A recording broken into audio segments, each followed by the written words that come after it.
Почитувани гледачи, добро вечер. Добро дојдовте во уште едно издание на Јади Бурек на Сител 3 телевизија. Гостин вечерва во студиото е Иво Ивановски, министер за два ресора. Сега имате, министре, бевте првин само за информатичко општество, сега сте и за информатичко општество и администрација. Дополнително ова ви дојде или немавте доволно ангажман со информатичко општество? Зошто сега и ваков сектор преземате? Бидејќи само за администрација не е баш мала работа. Да, не е мала работа, но ние сме задоволни што по анализата на консултантите кои што беа ангажирани од Европската Унија, уште во 2010 година се покажа дека информатичкото општество, проектите кои што ги водиме ние како министерство, правиме на некој начин реформа во администрацијата, посебно со проектите од електронско владење. Влада, електронските услуги кои што ги нудиме, и нивниот предлог беше или да се оформи нова институција, Министерство за администрација, кој што ќе кошташе многу, или да се спои администрацијата на нашето Министерство за информатичко општество и институциите, односно секторите кои што беа во Министерство за правда, Секретаријатот за евроинтеграција и Агенцијата за администрација, дел од Агенцијата за администрација, да се спојат кон нашата институција. Така тоа се случи, веќе неколку години работиме и администрацијата. Сега ве поканив затоа што ве гледав на дневникот на Сител, бевте гостин сосема кратко, каде што говоревте во основа за законот за медиуми.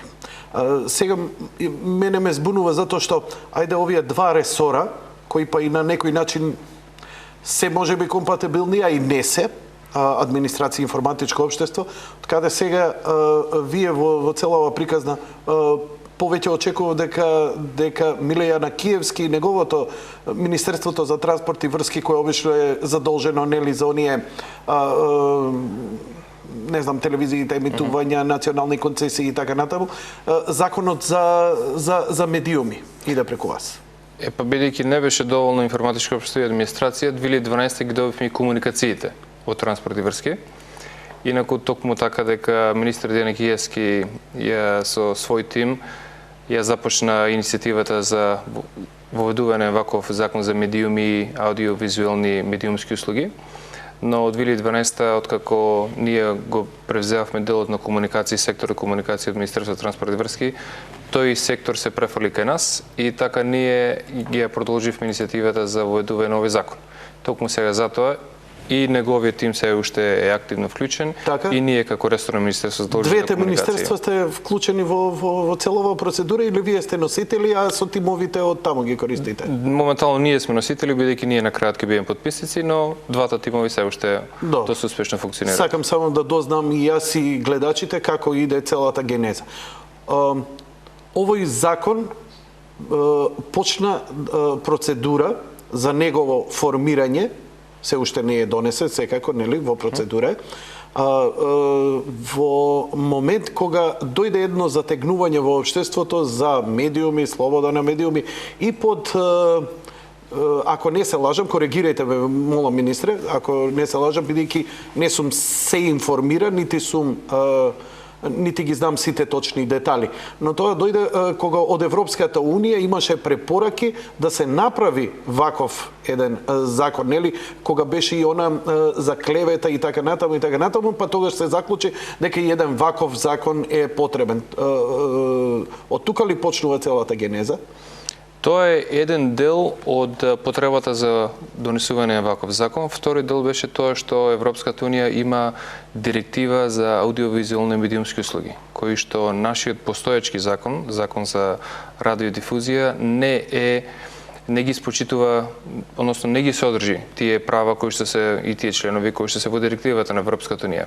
И токму затоа се направи иницијатива да се разгледат и сите директиви, препораките кои што доаѓаат од Европската Унија, годишниот извештај кој што доаѓа за напредокот на владата на Република Македонија во интеграциите кон Европската Унија, и се дојде до еден заклучок дека доколку се изменува постоечкиот закон, ќе има толку многу измени што сепак тој ќе мора да биде нов закон. Значи, во нашата легислатива, доколку има 30% измени на постоечкиот закон, Така. тоа веќе се оди со нов закон собрание. И токму Одлично. затоа. Ова ми е таман зошто мораме да идеме со нов закон и како се решава ова во другите земји. Претпоставам и таму има со закон е решено, законодавството ги има решено, законот за медиуми како ќе функционираат права и обврски. Во скоро сите земји на Европската унија ги имаат тие директиви за аудиовизуални медиумски услуги. Добро. Што се главните насоки од Европската унија во тој закон за медиуми што ние треба да го спроведеме, а они го бараат од нас, а ние го немаме во основа? Што е оно што се бара? Генерално се бара за новинарот да има повеќе права во редакцијата. Она кое што е и препорака од Совет на Европа. Тука се повеќе директиви, повеќе препораки од Совет на Европа, кои што се однесуваат токму на правата на новинарот, а Република Македонија моментално тие не ги има регулирано. Значи со цел да се заштити новинарот, да се заштити авторот, да има новинарот право да одбие задача од уредникот, бидејќи често пати и во Република Македонија новинарите и кон мене и кон други колеги се обратиле дека понекогаш уредниците им наметнуваат ставови и текстови кои што тие ќе мора да ги објават, доколку не ги објават, тие ќе имат последици кон нив. Сега се поставува еден член во овој закон, каде што новинарот има право да го одбие и тоа објективно да го документира и доколку следи некои санкции кон тој новинар, тие ќе можат да одат да судска постапка, но на крајот кажува дека сите трошоци кои што се во судската постапка ќе ги плати уредникот доколку се докаже дека новинарот бил во право. Продолжуваме со директивите кои што се за слобода на медиумите, за развојот на медиумите, плурализам, да има поголема конкуренција, да биде квалитетна конкуренцијата во медиумите. Се евидентираат и печатените медиуми, нешто кое што моментално во Македонија тоа не е добро направено, и предлогот е да се евидентираат електронските портали. Зборувам евидентираат, а не регулираат. Тоа е многу клучно да се знае, бидејќи неколку пати и новинарите ме поставили прашање дали како ќе ги регулират електронските портали. Не ги регулираме. Значи ние ги евидентираме. Никаде во светот не се регулирани, односно не се регулирани во демократските земји, и тоа е една голема дебата на светско ниво за регулирање интернетот. Ние како влада остануваме на тоа да интернетот да си биде како што си е моментално, да биде контролиран од повеќе организации, светски организации, и не сакаме да ги регулираме електронските портали. Само предлагаме, и тоа беше по предлог на неколку електронски портали, да се евидентира електронски портал со уредничка информативна содржина. Не приватен електронски портал, не моја лична веб страна или твоја лична веб страна, не блогови, не форуми, не социјални мрежа. Само уреднички портали, како што ги има многу во Македонија, а се повеќе и повеќе излегуваат. И имајќи во предвид дека веќе електронските портали стануваат еден сериозен медиум, беше побарано да се воведи на некој начин ред во нив. Затоа, сега секој електронски портал кој се регистрира на .mk доменот, ќе треба до Советот за радиодифузија, кој што ќе се преименува, ќе се вика Агенција за медиуми и аудиовизуални медиумски услуги, ќе треба само да достави нотификација. И во рок од 15 дена Советот ќе ги запише потребните информации во еден регистар кој што ќе води. Нема право да го одбие. Не може да им каже не. Ти не може да бидеш информативен портал со уредничка содржина. Само ќе запише кој е собственик, кој е уредник, кој е доменот, која е IP адресата, каде се наоѓа и што се бави, и ќе биде заложен на тој портал да има импресу, да има акт на медиумот, да има систематизација, нешто кое што повторно во овој закон се регулира дека сите радиодифузери, печатени и електронски медиуми ќе мора да направат акт, да направат систематизација, кој што акт ќе биде доставен повторно до Агенцијата за медиуми. И се во ова ќе важи за оние што се .mk? Да. А оној што ќе биде регистрирано на .com? Тоа не можеме да го регулираме, да го евидентираме. Ако некој од Австралија регистрира портал .mk, токму и тоа е и нема намера да комуницира со вас, да речеме, си води некоја своја агенда, може би промакедонска, може и антидржавна, може каква сака, слободата на интернетот е преголема. И таква треба да биде, според мене. мене ми се поставува прашањето, до некаде можам да разберам, бидејќи некој може да објави на .mk се и се што, утре и треба да одговара, за секој треба да се одговара за кажаното или некажаното, така натаму. Предпоставувам дека тука е основата, например, утре ако има некаква поплака, жалба или што ти ја знам, да има кому да се обрати. Арно, ама што правиме, бидејќи ти не мора да живееш во Македонија за да регистрираш .mk. Ти можеш да си на Нов Зеланд па да регистрираш. Отидов ја на Јужна хемисфера строго. Што е тогаш идејата? Токму и затоа изборуваме дека ние само евидентираме. Но Зошто? Тоа нема казни доколку тоа не го направиш. Се прави затоа што и по баре на порталите кај нив има една друга иницијатива која што се уште не дошол конкретен предлог до нас, ние побаравме нив конкретно доста писмено, да се прави категоризација.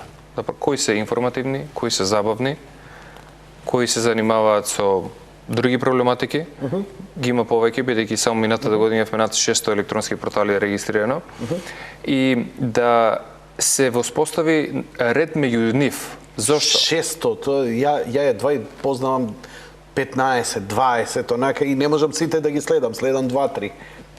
Тоа е и проблемот кој што се ствара моментално, бидејќи сериозни уреднички портали се на број, можеме да ги наброиме оние кои што ги следиме. Добро. И се ова проблемот меѓу нив ти кажуваат дека маркетинг агенциите моментално само следат колку посетености има, колку кликови. Добро. А не навлегува внатре дали тие посетители посветиле 10 минути, 3 минути, 10 секунди, 15 секунди на електронски портал, но тоа не е наша проблематика. Ние не можеме да ги обучуваме. Пазарот треба да се го регулира. Пазарот ги се регулира. Токму за да излеземе ние во пресреден тој хаос кој што се прави само евиденција на електронските портали. Моментално имаме, да кажеме, неколку портали кои што навистина се посетени. Тука се Курир, имаме МКД, имаме Комуницирај.мк, кои што се со сериозни уреднички позадини. Луѓето имаат вработени новинари, фоторепортери, излегуваат на терен постојано, и имаме портали кои што само прават копирање на содржината, поставување текстот од збор до збор, сликичката копирање и постирање, кое што ги крши правата кои што се регулирани во Законот за авторски права.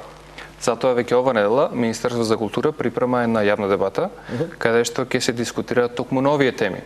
Што правиме со Закон за авторски права? Дали е тоа во ред што се прави? Второ, кој ќе ги следи, кој прв ја објавил таа вест? Знаеме дека на интернетот Како е? Ова можеме да идеме до бесконечност. Така. Како е регулирано во светот? Бидејќи мислам дека и онака доцниме, да не измислуваме топла вода, како би требало да се регулира ова?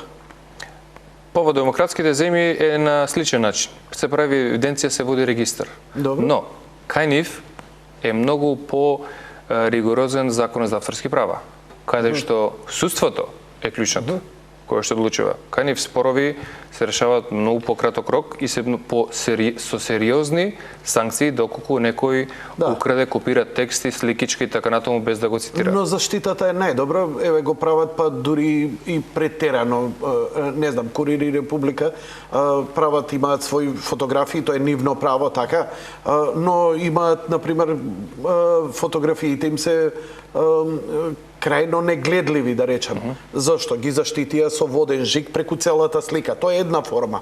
Но и сега, например, по социјалните мрежи, по Твитер, тие фотографии се одбегнуваат. Значи, он добива многу помалце таков шеринг, бидејќи никој не заработува на Фейсбук и на Твитер, а Фейсбук и Твитер се главните оние кои ја разнесуваат таа вест.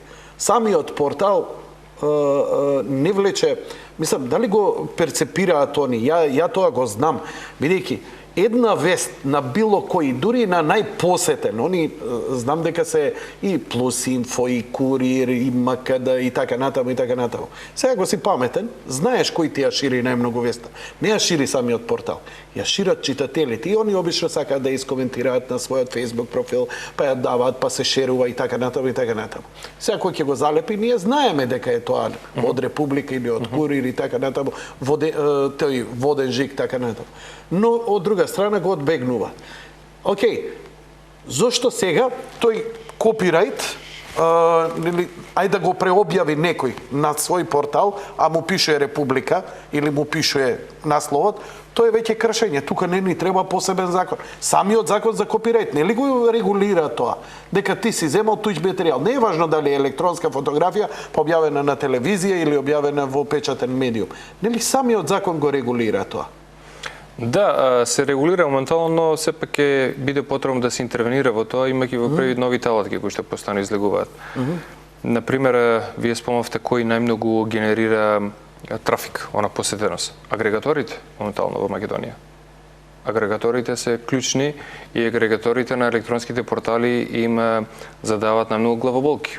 Затоа што агрегаторот, со алгоритмот кој што го има, тој ги црпи само информациите од 20 веб портали, електронски портали, и тој има посетеност 50 пати повеќе од било кој портал кој што го спомнавам сега сти. Имавме една многу добра работилница, каде што една страна беа агрегаторите, друга страна беа електронските портали. И во контекст на ова јавна дискусија за законот за медиуми, со цел да биде донесена квалитетна легислатива, предлогот беше на маса пред сите присутни за агрегаторите, ако сакаат да постираат 180 карактери сега како што имаат джентлменски договор меѓу себе и една сликичка, ќе треба да склучат договор со електронски портал. Што ќе се одржи во договорот, не ни интересира нас, законот тоа не го задира. Ако немаат склучено договор, тогаш агрегаторот да може само да го земе насловот и хайперлинкот да го стави. Пример, за таа и таа веб страница денес изгоре куќа, например во Чаир, го зема само насловот, да не сме да го земи текстот. Зошто? Затоа што извадоци од сегмент од текстот понекогаш има сосема различно мислење од она што е напишено во текстот. Може да се добие различно мислење, различно толкување на самиот текст. И тука се дојде на една средина, тоа повторно ќе кажам предлог од јавна расправа која што беше меѓу електронските портали присутни и агрегаторите, тоа ќе се стави. Но агрегаторите повторно им нудат најголема посетеност на голем број на портали и моментално како што е и во Google. Google е најголем агрегатор ако гледаме тоа. Затоа и во Google се наплаќа по клучни зборови, се наплаќа и по цели референци за кога ќе пребарува некој Јанко да биде првиот. Јанко што го знаеме од Јади Бурек, а не некој Јанко било кој што е. Но за тоа вие ќе платите. И тоа е пазарна економија. Ако има побарувачка, се разбира дека ќе има и понуда. Да се вратиме, ова ми е доста интересно и можеме до бесконечност да го тераме, но нема да им биде потполно интересно. Мене ми е неинтересен овој дел, но сеедно. Контрола на Facebook и Twitter не помислувајте и нема ни да можете, а што има доста реакции, например новинари, професори, политичари се бунат заради, например, коментирање, долично или недолично, или закани, или се и се што. Таму е скоро анархична ситуацијата, но се има некој ред. Една работа, тоа е сакам сега да искористам, само да го нагласам, не ве прашувам, нити ви ставам зборови уста, сакам да само вашето присуство да го искористам за да го акцентирам тоа. Facebook има правило, исто како и Twitter. Ако ти нешто си напишал и некој искоментирал, не можеш ти да имаш одговорност без оглед што е на твојата страница. Ако тоа нешто не е во ред, може да биде пријавен тој што го напишал. Ја точно дека собственикот на Facebook профилот може да го избрише, ама и не е негово задолжение да седи па да го следи секој постирање. Така да Facebook си има правила што дозволува, што не дозволува. Ако он не дозволува една содржина да биде изнесена, он ќе те забрани. Мене ме забранувале по 15 дена, не знам, заради фотографија и така натаму. Еве, например, последно беше многу интересно, ме пријавија соросоидите и бугарофилите, објави фотографија, не како линк, туку како моја објава, фотографија на илинденци, на комити наши, со партизани наши со одсечени глави, сликани покрај бугарски војници со одсечени глави на партизани. И заради тоа бев казнет 15 дена. Значи, зошто? Не можеш сега да навлегуваш, знам дека сум управо, знам и така натаму, но кога он е одлучен. Така да, истата приказна и за објавате или не. Секој ќе си сноси одговорност према правилата на Facebook, а не правилата морални и етички на тој така натаму. Тоа што има некој Facebook профил, не значи дека треба да биде уредник и модератор на се што е кажано. Да, јасно. Може делумно. Да. Тоа сакам само да го нагласам. Исто и за Твитер. На Твитер има се и се што.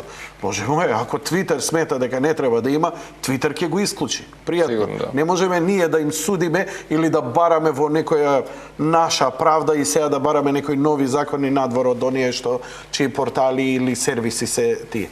Но би ве замолил да се вратиме на законот за медиуми. Овој закон за медиуми, колку време веќе се носи, се изготвува и така натаму, процесот? Само да заклучиме во интерес на гледачите дека не регулираме ни социјални мрежи, ни приватни веб портали, ни блогови, ни форуми, надвор тоа. Нити можете. Ниту можеме, ниту сакаме. Само се евидентира правен објект, односно субјект, кој што има уредничка содржина во позадина. И тоа е побарен на електронски портали. Назад на законот. Значи, законот се припремаше подолго време, одржани се многу бројни состаноци со уредници, со новинари, со цели медиумски куќи, таа експерт кој што е дојден од Словенија, неколку пати беше тука. Сме имале разговори со целни групи поединечно и тоа истото и го правиме сега, со цел да се постави таа рамка во која што ќе се знае во која насока треба да се разгледуваат опциите за кога ќе се почнат јавните дебати. Пред минатата година уште можеме да кажеме дека неколку пати во разговори со Сдруженијето на новинари дискутиравме кога да се почне За нама, да. Кога да се почне јавната расправа за законот. Во тоа време се работеше и на законот за клевета, декриминализација и клевета. Имаше неколку сегменти од овој нацрт закон кои што беа поставени што требаше да бидат во тој закон и бидејќи диалогот тогаш започна за тој закон со ЗНМ, владата и ЗНМ, вице-премиерката Теута Арифи во тоа време, сегментите што беа фатени во овој закон се ставија во тој закон и овој закон го ставивме во втора фаза. Имаше еден период, можеби 6 до 9 месеци, воопшто не беше ни чепнат нацрт законот, предлог текстот, затоа што фокусот беше да се договориме за закон за клевета и тој успешно помина во процедура, од сите страни беше опфатен, Европска унија не пофали за начинот на кој што го донесовме и после тоа во септември на последниот состанок со официјален диалог со ЗНМ го отворивме по повторна маса, кажавме доаѓаат локални избори, нас ни е битно да се почне јавната расправа за овој документ пред да влези текстот во процедура на влада, за да можеме да донесеме на квалитетна легислатива. Од нивна страна беше побарано. Значи, личниот председател Насер, кој што кажа дали може да почекаме по завршувањето на локалните избори да почнеме јавната расправа. Затоа што ќе може да се спекулира со овој документ и ќе може да се злоупотребува за време на кампањата.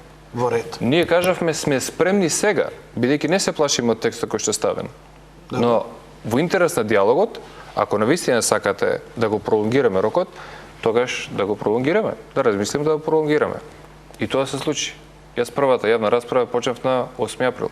Изборите завршени 7 април. И ЗНМ го бойкотираше, излегоа со нивно сценарио дека ова се носи за скриени врати, а тогаш го правиме првиот нацрт текст да се достави, да се почнат јавните расправи, да имаат сите можност да го дискутираат тоа.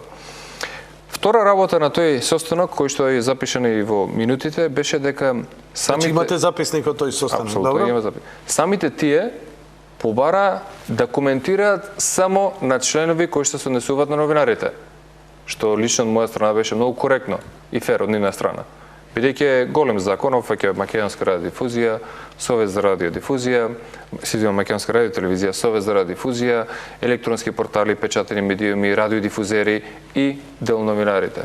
И тие сами предложија дека ќе коментираат тоа. Јас кажав, фантастично, договорено, ќе почнеме сега да расправи. Кога на дента, кога никој не го имаше видено суштинската содржина на законот, доставуваат некој документ кај што ни предлага одлагање од 3 до 5 месеци. А не го има виден текстот. Во текстот има 7 члена кои што се однесуваат на новинарите. Значи нив им е потребно 3 до 5 месеци да ги продискутира 7 члена. Затоа што идеја со образложение дека не се вклучени во разговорите и дека не биле воопшто консултирани во донесувањето на нацрт законот. Јас лично сум имал многу пати неформални состаноци и сме ги чували, држали неформални за да ги дискутираме темите кои што беа содржани во документот, кои што се содржани во документот, правата на новинарот, кој актот на систематизација, моментално која е ситуацијата во некои редакции за тоа да се подобри, да се стави ред, бидејќи има некои редакции каде што владее хаос, понивно кажување, тоа не го знам, значи доаѓаат новинари од тие редакции, кажуваат дека немаме никакви права, уредниците не третираат како продолжена рака за некои нивни интереси. И сето тоа е содржано во закон кај што се заштитуваат новинарите. Како и да е, во интерес на евроинтеграциите, владата на Република Македонија дојде со одлука, кога беше еврокомесарот Филе тука, да го пролонгираме рокот за донесување на овој закон, да направиме и ние еден ишекор, па ги чекаме сега ЗНМ да направат и тие следен ишекор за да можеме да донесеме квалитетна легислатива. Кога беше Филе? Сега? Сега да. Кога беше сега, ние им кажавме дека да, го пролонгираме рокот со тоа што ќе одиме за бидејќи во овој закон и дигитализацијата опфатена. Многу значајно нешто кое што од 1 јуни почнува дигитализацијата и локалните телевизии ќе прераснат во регионални, националните телевизии ќе емитуваат во дигитален формат преку дигиталниот оператор кој што ги доби мултиплексите од Агенцијата за електронски комуникации. Да останем уште малку, па сакам за дигитализацијата да разговарам. Што конкретно значи? Они излего со МАН, бидејќи јас сум член на МАН, се договоривте. Со нив бевте во константно во комуникација и во донесувањето на точките и соработка и предложување затоа што и мене ми е во интерес што побрзо да се решат овие работи. Што одговорија од ЗНМ и не знам, искрено да ви кажам, мене па и лично не ми се допаѓа, но овдека како да постои само едно здружение на новинари, како да другото здружение едноставно не функционира, како да само се прилагодува, не знам, одлагање, залагање и така натаму спрема ЗНМ што ќе каже. Извинете, па ја работам новинарска работа, но ЗНМ не се залага за моите интереси. За нама немаше кога ја останав без работа 5 месеци, никој ни писта. Овдека ќе ги преместат од 2 места, па не помодруваат од вискање и пискање. Океј, за нивните членови. Ама тоа не значи дека се само они. Мислам, дали ако веќе се работи на све, може ли да нема шизофрен однос, да не зависи од целата работа само од здружението? Не знам, тоа се перцепира како единствено, најако, единствено, меродавно и другото ништо не функционира. Па ја не можам да се согласам за такво нешто. А прв сум, сакам да продолжи да процедура и јавна дебата и расправа и да се дефинира тој закон. Па да се видиме кои сме и што сме. И на крајот на криштата, сакам пазарот да не регулира, а не да ми биде гарантирано мене правото на секој кој ќе седне, добива као државна работа, као 75-та година, извинете. Не ми се допаѓа. Аха, баб новинар земал работа и веќе ништо ти не можеш да имаш, не може да те смени. Па поготово у приватен медиум. Утре отворам ја медиум, земам новинар и не можам да го избркам затоа што законот ми вика, а ми прави беји. Не ми работи, немам перформанси како што сум ја задоволен. Да, и после сето тоа ќе го тумачиме, продолжена рака ли е, вака ли е или онака не е.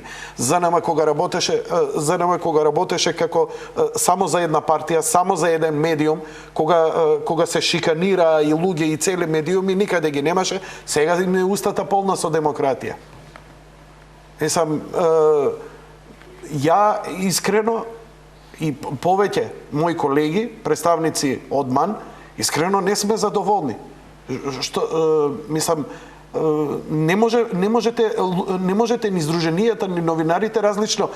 Тие од ЗНМ како да имаат повеќе права, нивниот глас како да повеќе тежи за разлика од другите. Од каде тоа? Мислам, не може така да се преговара. Како ќе донесете таков закон? По чија желба? Они не сакале одлагањето заради нив. Сега уште едно одлагање, уште 3 до 5 месеци, ете пак заради нив. Да, јас морам да кажам дека со Македонска асоцијација на новинари сме имале одлична соработка од самиот почеток. Многу пати сме имале состаноци, дискусии, квалитетна дискусија со конкретни предлози. И денеска имавме официјален состанок кој што го изнесува првиот нивен став, првиот од многу бројните кои што ќе следат, за делот од законот кој што еве го разгледувале во изминативе 7 дена. И морам да кажам дека нивната сериозност и настапот кој што го имаат кон овај закон, кон овај текст е за пофалба.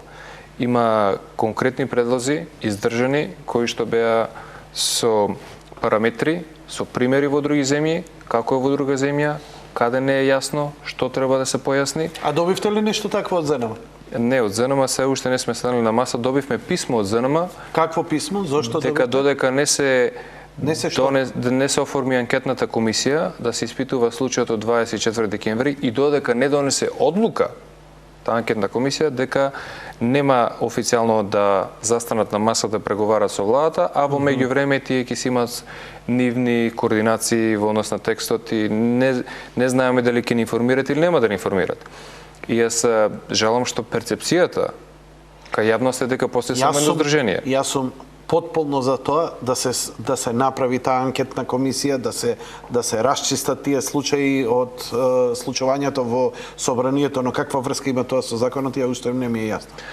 Законот е во корист на сите нас. Да, мислам дека ЗНМ се постави во една ситуација каде што со поставувањето тој ултиматум сега не можат да се излишат, бидејќи секој друг акт кој што ја направат сигурно меѓу нивните членки нема тоа биде да добро прифатено. Тие очекуваат да има исход од 24 и 12, без исход тие нема да застануваат да преговарат на маса, што е лошо за нив. Ама тој исход не зависи од вас. Апсолутно не зависи. Ние треба закон да добиеме. Што е можно побрзо за да имаме квалитетен, заради нашата работа, заради нашата екзистенција. Ја овде што сум дојден, ништо не ми се гарантира, стварно ми требаат некакви, мене лично, еве зошто се заангажира, мене лично. И они сами тоа го знаат. Затоа што сме ние, тие кои не чукаат по глава, кои го јадеме стапоти од јавноста, газдите и собствениците и уредниците се тие најзаштитените. Па тој закон е токму заради нас. И сега тоа одлагање ја не можам да разберам. Или ја разбирам дека прво тоа е битно заради правдата, заради неправдата, заради сите аспекти. Можам тоа да го разберам. Да се расчисти случајот од 24. Но не можам да го поврзам со ова. Што и да се донесе анкетната комисија која ќе биде формирана од нивни членови, од опозиција и така натаму, ќе мора да биде легитимно. Не може освен легитимно да биде. Значи, каква и да се донесе одлука. Како може тоа да се врзува со ова, мене стварно не ми е јасно. Значи, во чија корист работат? Овде кај ја не гледам дека работат во моја корист, во корист на сите, затоа што во меѓувреме овој празен простор уште многуми на мои колеги, еве ја можеби подобро ќе поминам. Што правиме со нивните колеги, за кои еве по многу редакции веќе слушам нив се закануваат откази, недоволен перформанс, се тресат уплашени. Бев во пар редакции. Што да ти кажам? Интересно. Многу интересно. И сега тие во кои најмногу се крстат, кои треба да ги заштитуваат нивните права, одлагаме. И што ако анкетната комисија трае година дена? Да, токму и моето прашање до нив. Може 2 години да се различи. Може ќе има милион аспекти. И ние ќе зависиме зашто. Зашто? Ја имам право сега јавно да кажам и да се сомневам дека има тука други интереси. Дека тука не е интересот на новинарот и на нашата професија, туку е интерес нечи партиски за нешто сосема десето. Анкетната комисија не ни бега, законов ни бега. Времево за законов ни бега. Ние можеме 10 души да пострадаме додека овој закон не се донесе за да го имаме. Добро, ајде, нема везе. Тресам ја, нема врска, нели? Јанко јаде бурек, нема везе у живот, идеме со реклами и така натаму, ми се качува притисок. Знаеш што? Нека трае анкетната 5 години, законов уште 2 години нека да се донесе, пазарот ќе ни каже кој каде ќе стои. Секој со своја памет. Ја не знам што да ти кажам повеќе. Министре, ќе се извинувам заради мојава тирада. По рекламите ќе продолжиме, ќе замолчам малку повеќе, ќе говорите вие повеќе.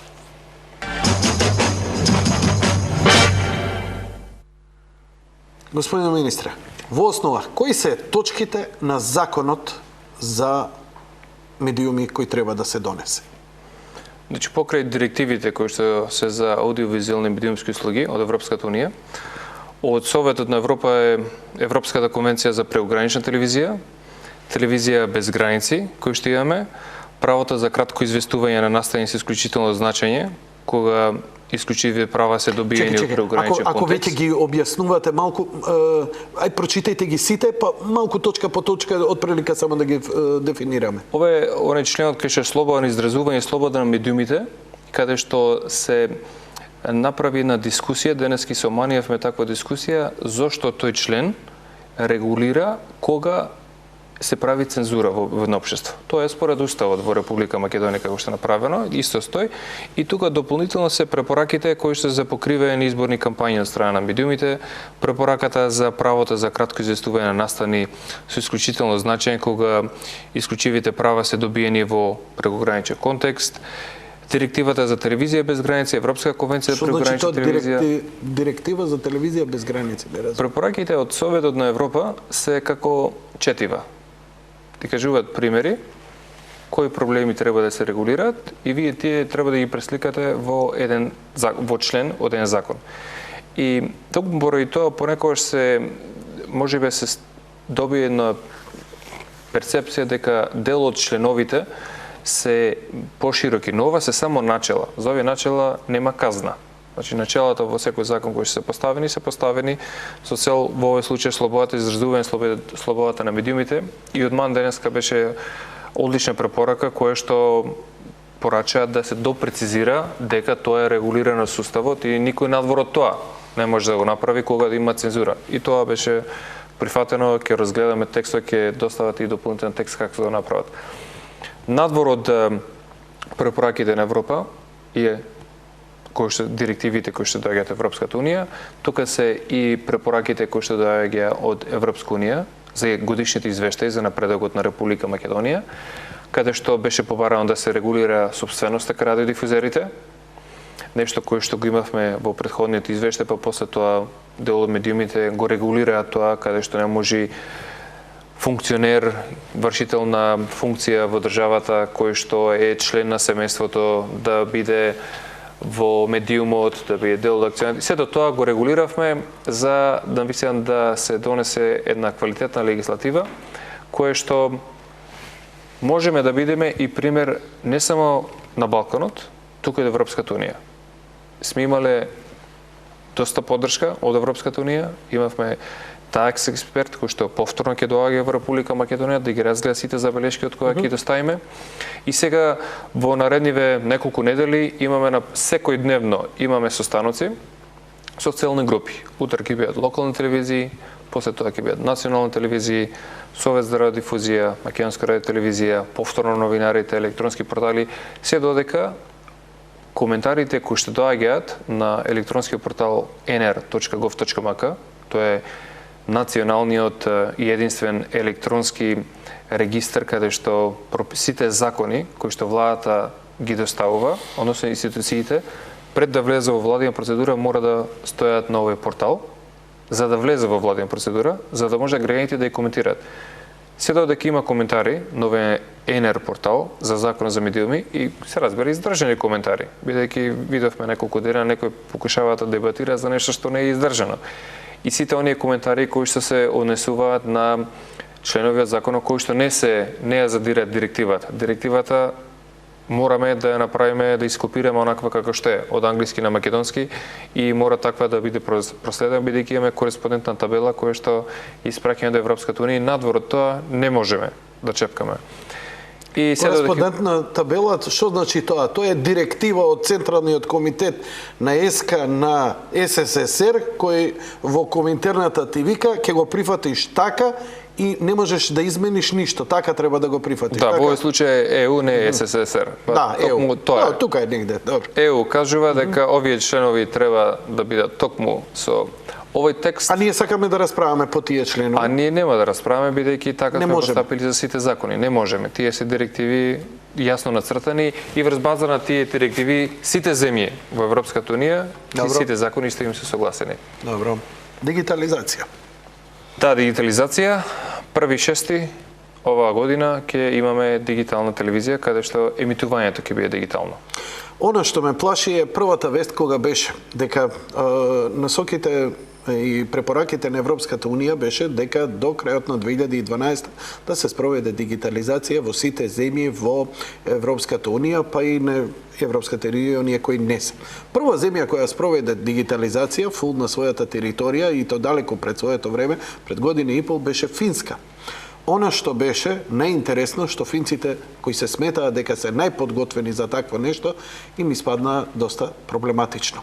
Десетици илјади домови останаа без слика и така натаму и го решава во ОД. Ако една земја како Финска може би послужила како пример добар на сите, да видиме каде може и така натаму и така натаму. Сметате ли вие дека Македонија е подготвена да ја спреми дигитализацијата? Но пред да ми одговорите на ова, уште еднаш, значи како на мали деца, да им објасниме на гледачиве со сета должна почит, но кога велам како на мали деца, да објасниме точно, да знаат за што се работи. Ако треба, ќе ги повториме исти работи и по 5 пати. Имаме гледачи кои се во години, имаме и помлади и постари. Треба точно да знаат што тоа ги очекува со дигитализацијата. Значи, наједноставно што можеме. Дигитализацијата е по препорака повторно од Европската Унија и од други институции, за да може да се додели така наречената дигитална дивиденда.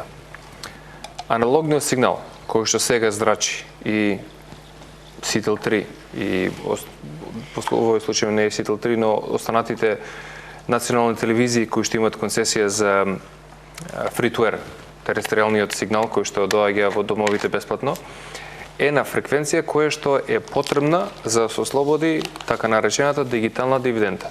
Таа е една од најубавите фреквенции. Таа фреквенција треба да се искористи за воведување на 4G технологијата на мобилните оператори. Значи, тоа е квалитетен сигнал кој што со една антена се емитува на голема дистанца и квалитетен сигнал кој што може да стигне со подобри перформанси од постечките фреквенции кои што... Интересно, ја мислев дека дигитализацијата се иде за аналогните сигнали да се ослободат за царина, полиција, војска и службите за итна помош, медицинска различни помош, фреквенции цивилни, ова е за 4G. цивилни служби. И таа е така наречената дигитална дивиденда, бидејќи таа е многу значена и може да се искористи и за здравство, и за образование и така натаму, но мобилните оператори се тие кои што ќе ја искористуваат таа фреквенција. Дигитализацијата што значи? Ние неколку години се припремаме, веќе 4-5 години, за да стигнеме до овој датум 1.6, каде што се распише неколку пати повик за оператор кој што ќе ги емитува сигналите на телевизиите.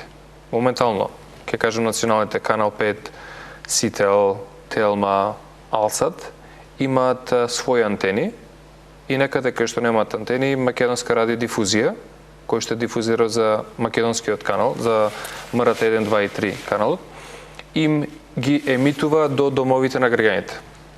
Сега тие антени ќе се заменат со антените кои што во овој случај е операторот One, кој што на јавен конкурс на давање ги доби 3 мултиплекси, за да можат да ги издржат сите локални телевизии кои што ќе сакат да прераснат во регионални и националните телевизии да емитуваат квалитетен дигитален сигнал до домовите.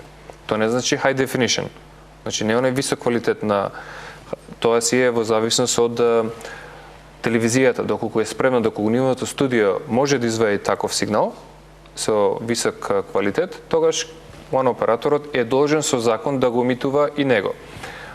Прва фаза ќе бидат стандардна дефиниција и тоа значи дека во домовите ќе имаме многу по-убави слики.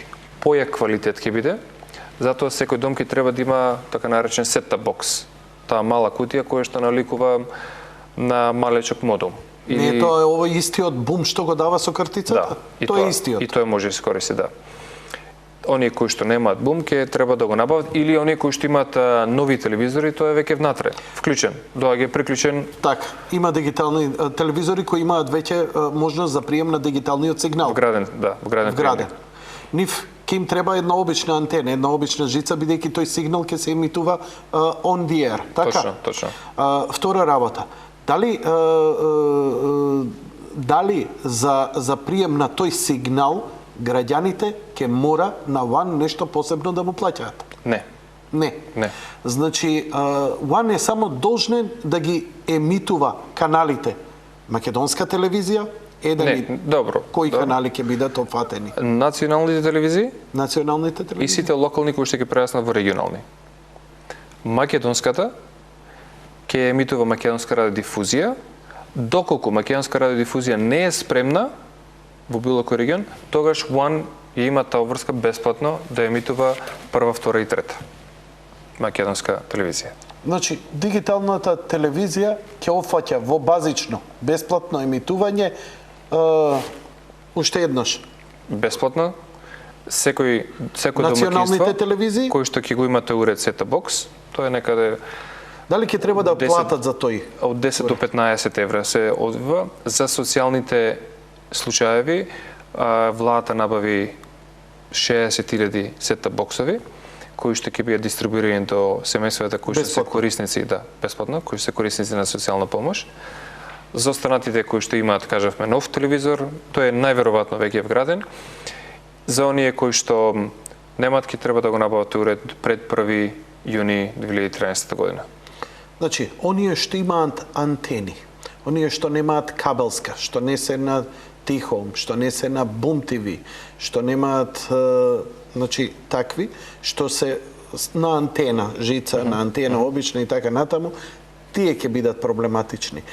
Нели најголемиот дел веќе се поврзани на кабелски оператори и така натаму и така натаму. Имате ли некаков податок колку има корисници на такви обични аналогни сигнали? Предпоставам дека во помалите места и региони дека се уште се користат такви.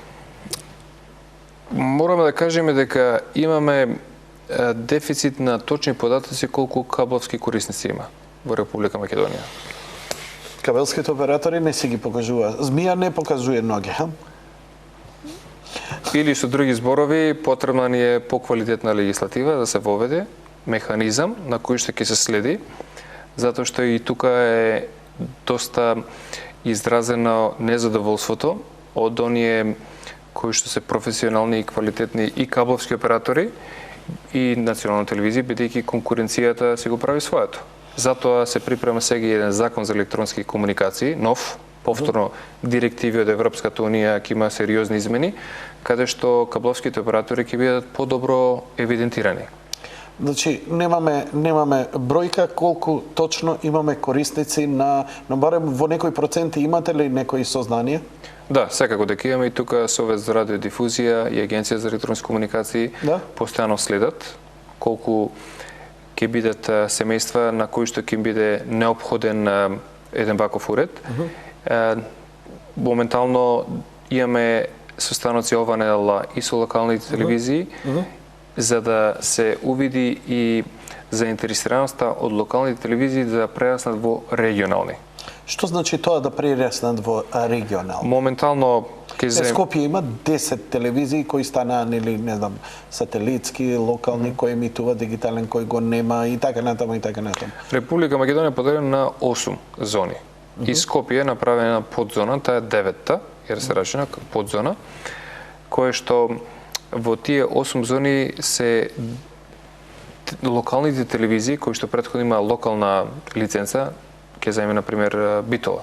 Еве да земе Орбис или Тера, претходно ако зраче Битола. Да, Битола.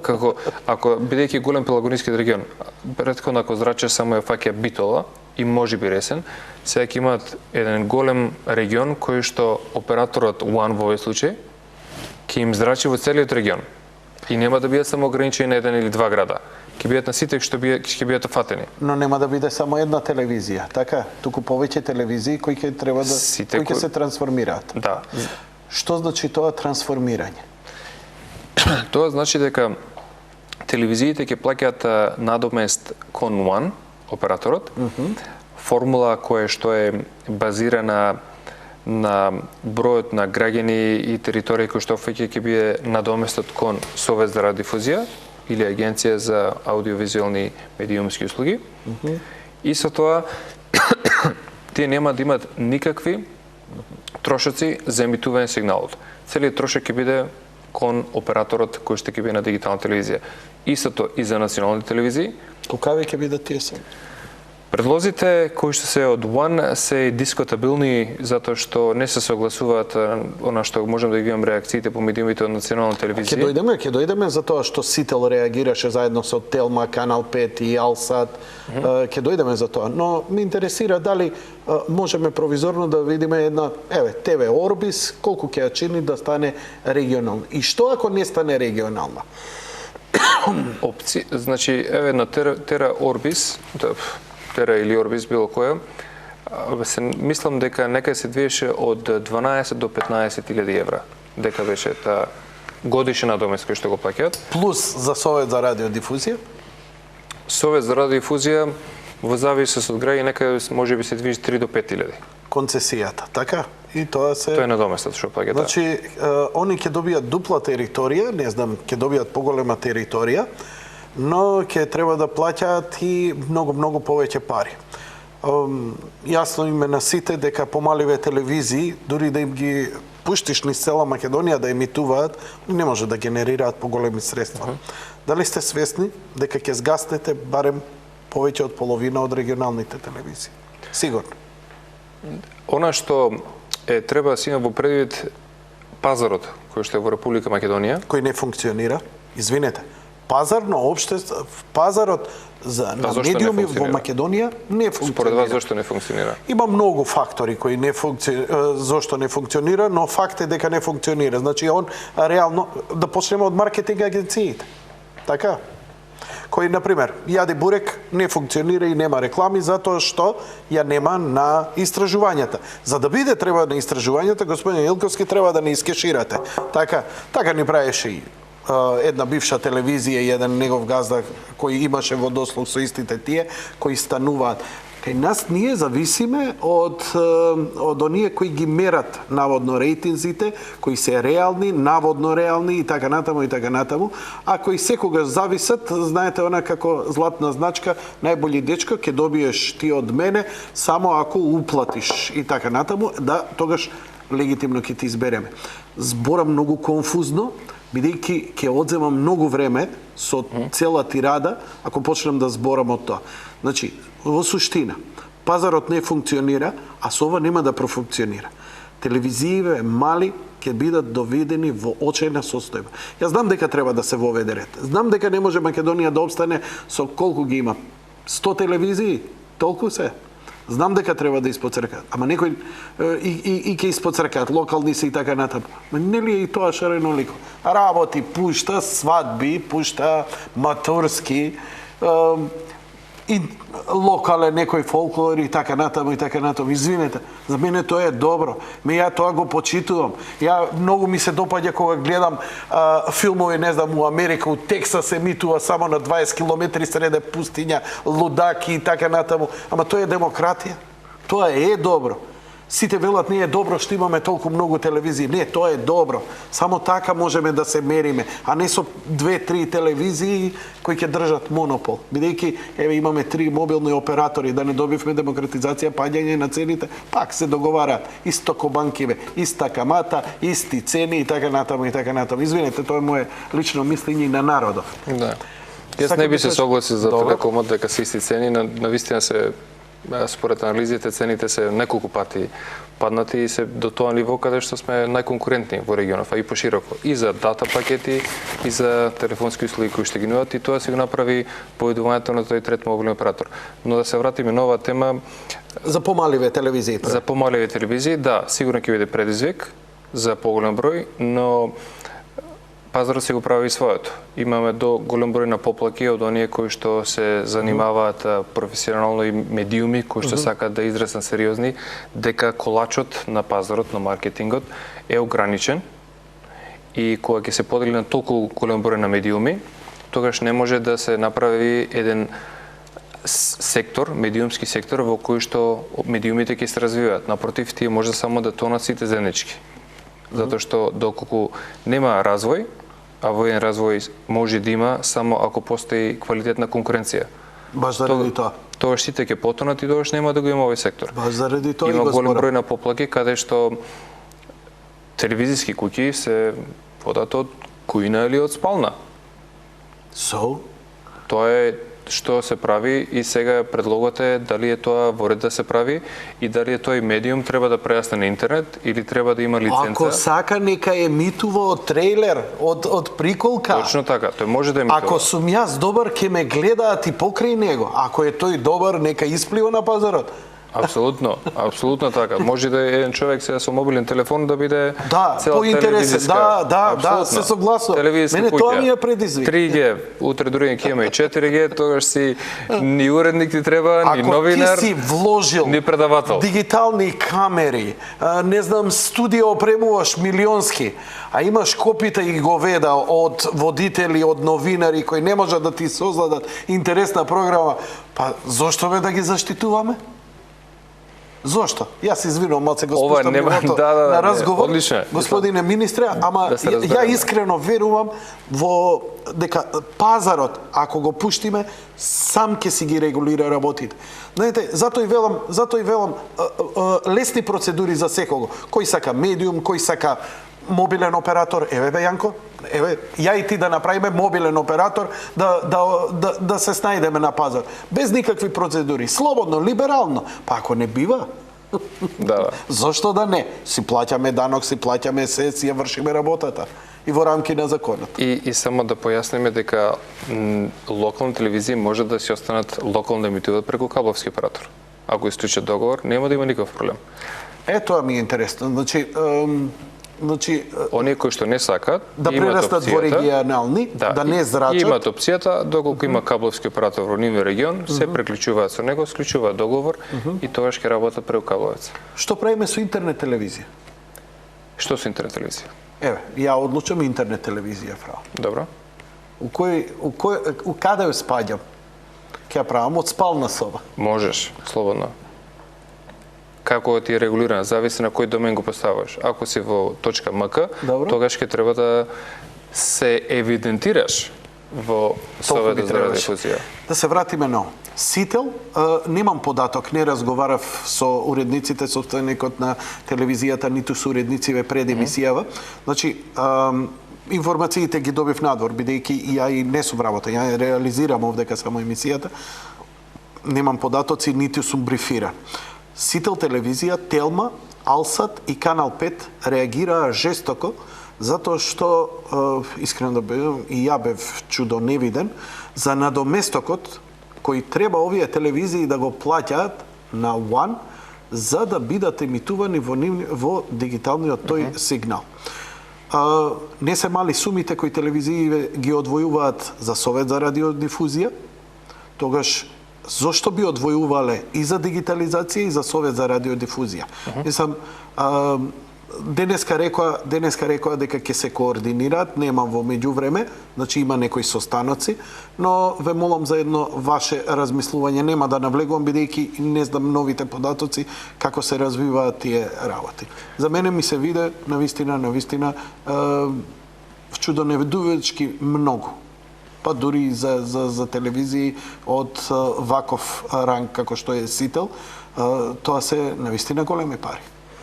Да, од она јас сум имал дискусии со сите вие што ги спомнавте и сега дискусијата е, дебатата е зошто е толку висока сумата која што е кон One, бидејќи според нив тие самите можат да поевтина сума да се емитуваат каде што сега и се емитуваат до домовите. Од другата страна па објаснувањето од операторот е дека со ова сума добиваат многу поголема покриеност на територијата. Значи тие национални телевизии мислам дека Сител има наголема покриеност и таа некаде можеби со 82% од територијата, а лиценцата им е за 80%, а сега ќе добиваат сите 96%. Еднакво. Покриеноста ќе им биде 96% во прва фаза на први шести. И Алсат, и Телма, и Сител, и Канал 5. Колкава им беше покриеноста претходно, колкава е сега. Значи, ако претходно колку број на граѓани задира, колку ќе задираат сега на први шести. И таа е формулата која што е од Совет за радиодифузија. Колку граѓани ќе бидат офатени, така надоместот. А, да се вратиме на операторот. Кога тие понудија цена, на повикот кој што го имаше Агенцијата за електронски комуникации, тие се обврзани дека наредната година Агенцијата за електронски комуникации, која ќе изтече една година од нивно функционирање, ќе им направи инспекција да видат колку беа нивните реални трошоци и дали со приходот кој што го имаат од овој националните телевизии и регионални телевизии ќе се покријат трошоците, ќе бидат многу подоходовни или ќе бидат негативни. Ваков е случај во многу земји, бидејќи првата година мора да се провери кој ќе биде трошокот на операторот, за после тоа регулаторното тело да ги намали цените или да ги зголеми цените. Значи може да дојде АЕК во година во време да каже извини, наплаќате дупло повеќе од што треба. И веднаш да му ги воведе тие референтни цени од 120 да ги намали на 60. И не може таа проекција да се направи однапред? Мора првим да почне да се... Да, тоа беше многу тешко да се направи однапред. И со странски експерти кои што беа Јас се слагам, ајде да им платиме по 2-30.000 евра, па да видиме ако треба до година, па ќе доплатиме. Да, тогаш ќе бидеме присутни на дискусија каде што ќе кажуваме сега државата ќе зголемува трикратно цените. Така е. И да ви направиме штрайк, да ја слушаме владата. И како што сега ЗНМ штрайкува, ќе штрайкуваат се телевизии. Сега имате вака прилика да ја рушиме владата заради превисоката цена или до година да ја рушиме владата заради трикратно зголемување. А ако се намали цената в година, па никој нема речи фала, најверојатно. Ако остане на исто ниво, тука ќе останеме избалансирани.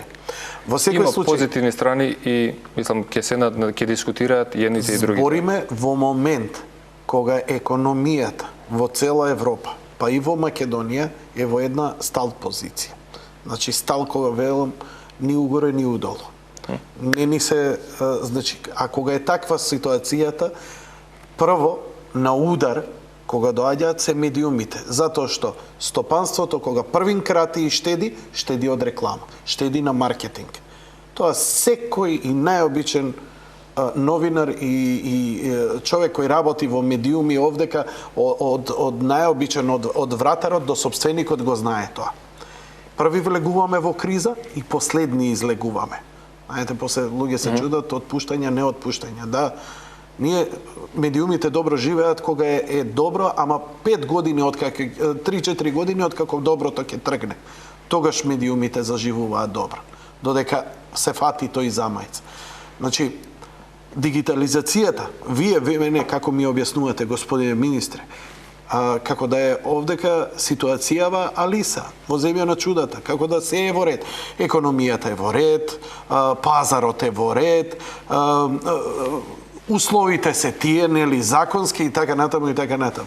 Па знаете многу добро ви е познато дека впрочем многу телевизии глава не би кренале кога не би биле и тие дополнителни реклами кои владата, кампањи кои ги спроведува и така натаму и така натаму.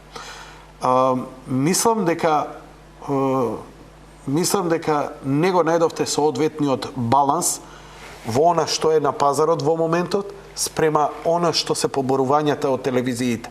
Не дека телевизиите не заработуваат или се ќе умрат од глад и така натаму и така натаму. Ама зборите и нели сами спомнавте, сакате развој, сакате нешто да иде напред, бидејќи сега треба да збориме за една друга работа. Така, а тоа е законот кој вели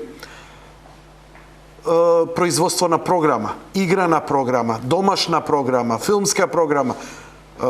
Имате представа вие што значи една серија да создадеш, една ТВ драма колку чини, домашна програма колку чини.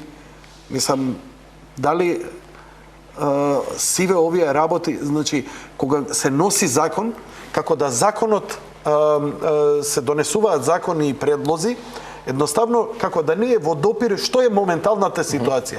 Може би ова, еве пред кризата да беше 2008 година, значи 2007 година, мислам ќе немаше проблем. Ќе немаше проблем, да, ќе разговараш 150.000. Нема проблем. Ама пола Европа е на колена. Кој е у минус, кој е у долг македонското стопанство? Океј е владата, помогна на компаниите. Ама пак компаниите штедат на маркетинг. Штедат, мораат да штедат и тоа е разбирливо. Секаде во светот така е. Први се штеи на маркетинг. Тоа е моје некој... Второ се штеи, нажалост, на IT опрема. Да, тој скажете се. Да, во било која компанија која има криза, прво се штеи на маркетинг, второ се штеи на IT опрема. Што, нажалост, тоа е вистината. Но, еве, ја што сакав да кажам, значи, преговорите си продолжуваат меѓу операторот и национална телевизија и локална телевизија. Ние имаме неколку средби деновиве, но треба да си имаме предвид и колку се трошоците кои што се реални на национална телевизија. Тие имаат 46 објекти, пунтови, се расипал еден, па пушта екипа, па втора, па струја, па опрема. Сега тоа сето ќе биде на терет на еден човек, на еден оператор. Нема да има повеќе 3 тимови кои што едниот за Канал 5, другиот за Сител, третиот за Алсат, четвртиот за Телма. Тоа ќе биде еден оператор. Таа цела опрема која што постојано инвестираат телевизиите од година во година инвестираат да се надгради тие 46 или 38 или 26 во зависност која телевизија, кои што се на Црн врв, кои се на Стогова, кои се на Пелистра, на Бела планина, тие треба некој да ги одржува. Тие се трошоци кои што може... А тие ќе останат да функционираат? Нема потреба повеќе. Нема потреба. Нема потреба повеќе. Старо железо. Значи тие трошоци кои што ги имаат досега национална телевизија нема да ги имаат веќе. Таа струја што ја плаќаат, изнемување на столбовите кон македонска радиодифузија. Овие трошоци сега ќе бидат на еден оператор. И тие се должни да имаат квалитетен сигнал кој што ќе достават до 96% од граѓаните. Но спомнавте на тема за законот кој што е за македонска продукција. Да. Да, моментално и законот како што стои дека 30% радиодифузерите, тоа се радијата и телевизиите. Ете, ќе не ослободите да не идеме со моторцангли на Црн врв да поправаме, нели, кој ќе ни се расипе предавателот, ама затоа сега доаѓа барањето. Доаѓа дека во законот се бара македонска содржина да се зголеми од радијата и телевизиите. Конкретно, до сега се стоеше во закон 30%, сега ќе бараме од наредната година да се зголеми на 40% и следната година на 50% македонска продукција или кое што е на јазиците кои што се вустава на помалите етнички заедници. Што значи тоа? За радијата ќе треба да емитуваат повеќе музика, повеќе радио содржини кои што ги имаат 30, 40, 50. Говорна програма на македонски јазик. Вести, дали било тоа дебати. Истото ќе биде за телевизиите. Но има тука еден дополнителен член, тоа е член 101, неколку ставови, за националните телевизии кои што се врзуваат годишно 10 часа да имаат собствена играна продукција и 20 часа собствена документарна продукција. Месечно. Годишно. Годишно, не месечно, 10 часа. Годишно. Тоа значи дека тие можат да ја создадат или да ја купат. 10 часа каква програма? Играна. Играна. Да, создадена во Република Македонија. Тоа значи серија, филм, драма. И 20 часа документарна серија. И 20 часа документарна. Да. Добро. Не мора да значи дека треба да ги создадат во нивниот медиум. Може некој друга продукција да ги купи. Важно да ги емитуваат. Да, другата година можеби едните ги продадат на другиот канал, па вториот канал на третиот канал, четвртиот канал, бидејќи сега гледаме која е понудата што имаат граѓаните во Република Македонија на телевизија, кај да свртиш има странски серии и тоа се веќе 50% од програмата. Турски серии претежно и така натаму. Какви да се? Ние стоиме дека со ова ќе се размрда една цела нова индустрија во Република Македонија, дека цената која што ја плаќа за овие серии вкупно земени, сигурно ќе придонесе до една или две квалитетни играни серии во Република Македонија кои што ќе може да се направат со наши продуценти, со наши глумци, кои што може да се ангажираат наши камерамани, може да се наши сценографи и да живее цела индустрија. Тоа е анализата која што покажува. Но, дополнително ќе има ограничување каде што тоа емитување, кој што и сега во законот ќе биде половина од тоа, од 7 до 19 часот, а другата половина од 19 до 7 часот наутро. Зошто? Затоа што сега во закон стои 30% треба да се емитува домашна македонска продукција и сите емитуваат од 3 наутро до 5 наутро, кога никој не гледа. А остатокот од периодот се е некоја странска продукција. Сега ќе има половина од тие 30%, 15% ќе биде од 7 до 19, па наредната година од 19 до 7 ќе биде 20%, ако за 40% и така натаму. И национална телевизија ќе мора 10% од таа продукција да бидат македонски песни. Вокална музичка и музичка програма. Затоа што и таа индустрија веќе е замрена во Македонија. Да, па нема нови поготово песни. последниот удар го зададе Сдруженијето за заштита на авторски права, кој бараше ненормални суми, па дури и закон донесовте, кој ви го донесува, ви го тупна словенците вака на маса, зиновте, пробавте да им се побуните, најарогантно и најдрско ви рекоа тишина, да не сте писнали, има да го примените таков. У тој закон стои дури и таква небулоза дека слушањето дома музика може да ми биде наплатено, значи слушањето дома музика со такви небулози. Тој закон исти, тие словенски квази, да не користам некои пратеници кои ги добивме од Европската Унија, тој нивни закон никаде во целост не е прифатен во ниедна земја. Овие се гарантирам со ово што го говорам. Знам и кој присуствуваше на тој состанокот, беше и министерката за култура, и знам со какви бледи фаци останавме ние на нивната ароганција и тропањето на маса. Сето тоа резултат, што се доби од целото тоа, најголемите телевизии, меѓу кои и нашава, Сител телевизија, не емитува македонска музика, заради уценувачкиот однос.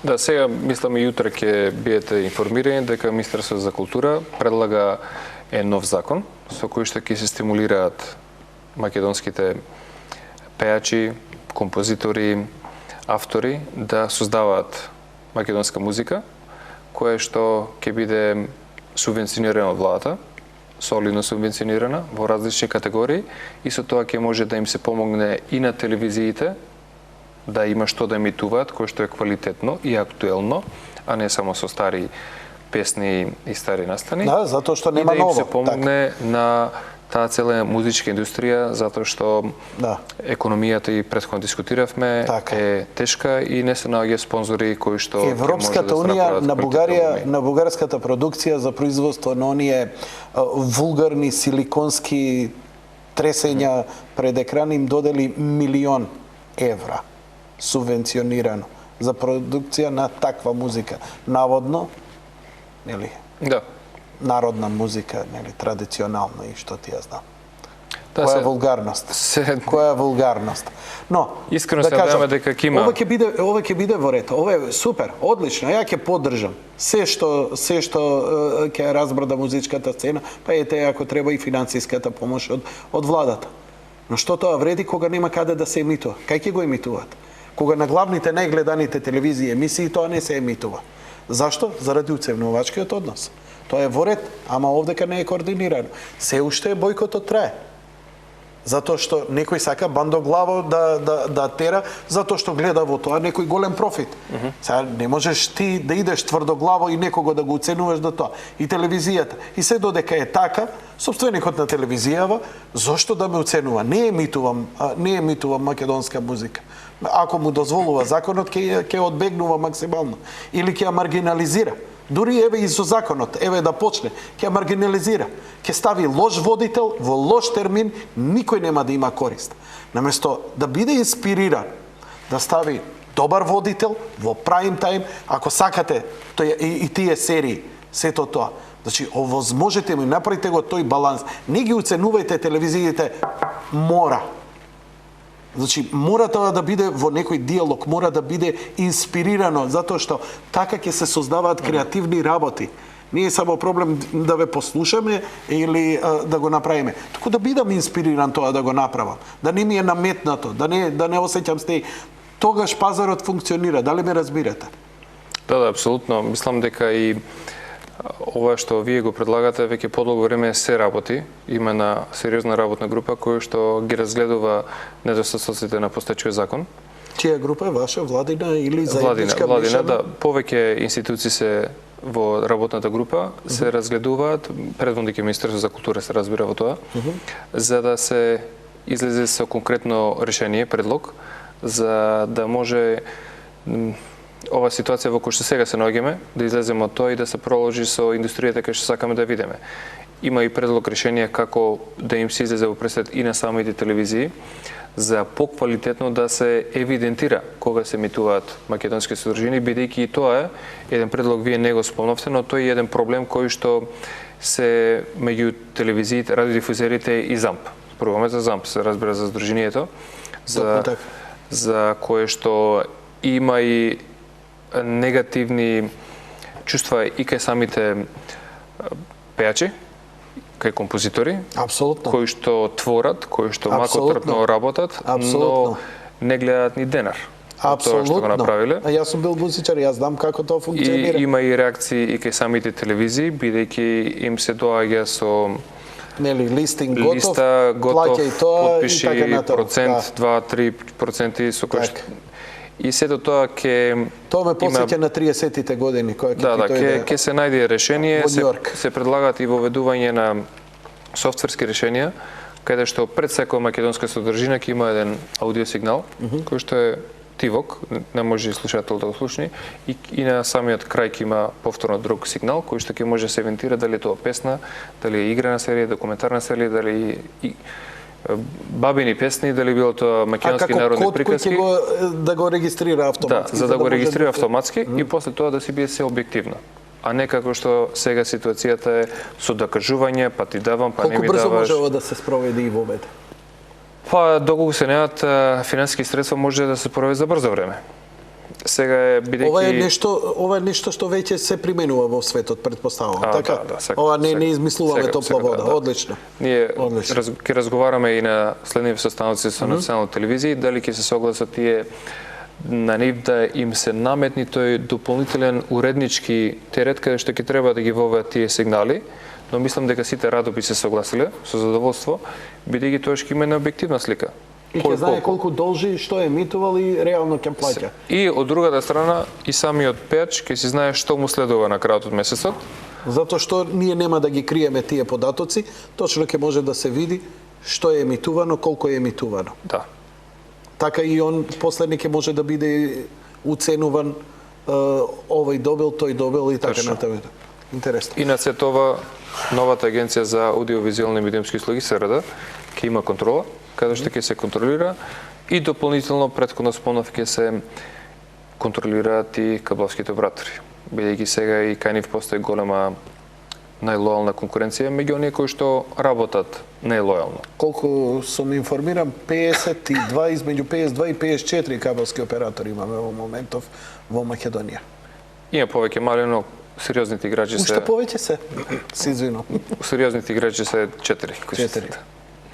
Добро, господине министре, останува уште едно големо прашање. А тоа е PayPal. По рекламите.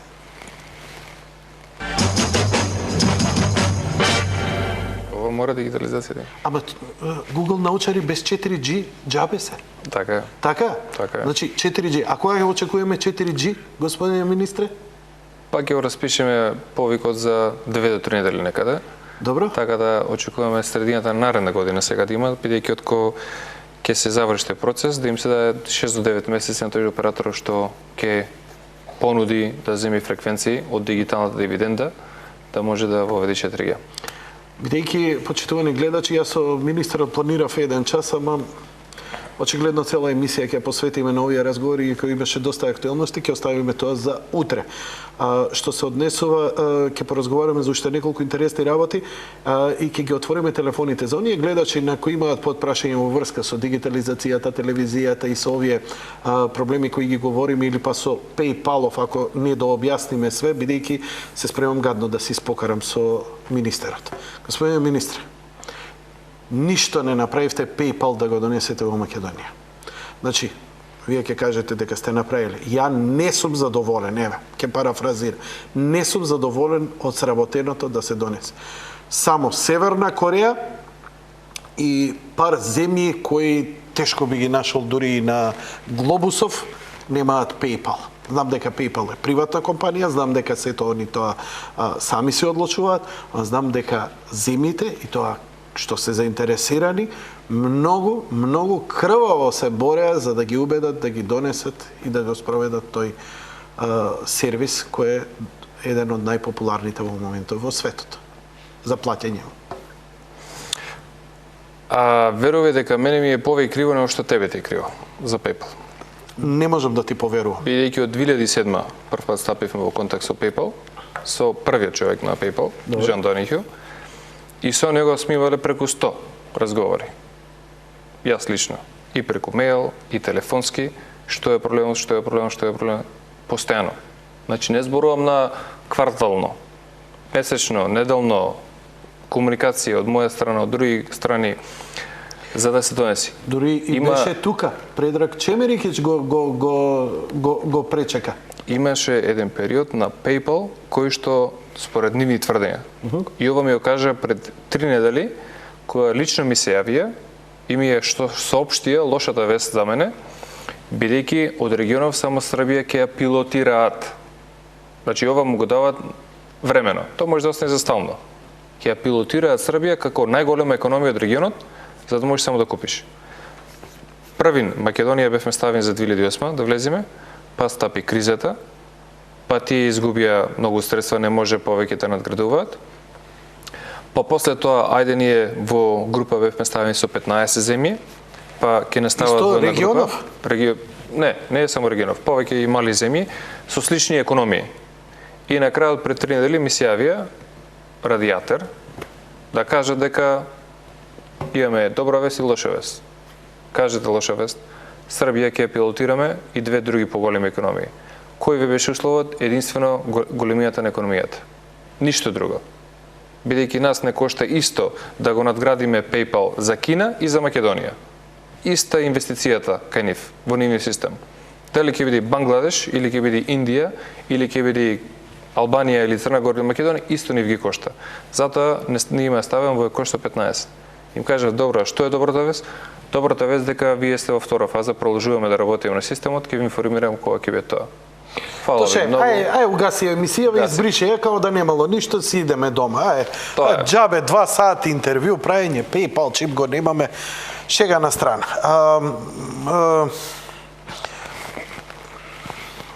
Мислам дека во еден приватен разговор ми бевте, разговарате. Зошто не ви верувам? Не ни бевте инспирирани. Македонија нема интерес граѓаните да купуваат надвор. И тоа предпоставувам дека преовладуваше кај вас како мнение и можеби тука сметам дека не го дадовте оној потполн перформанс за да ги убедите дека треба да биде.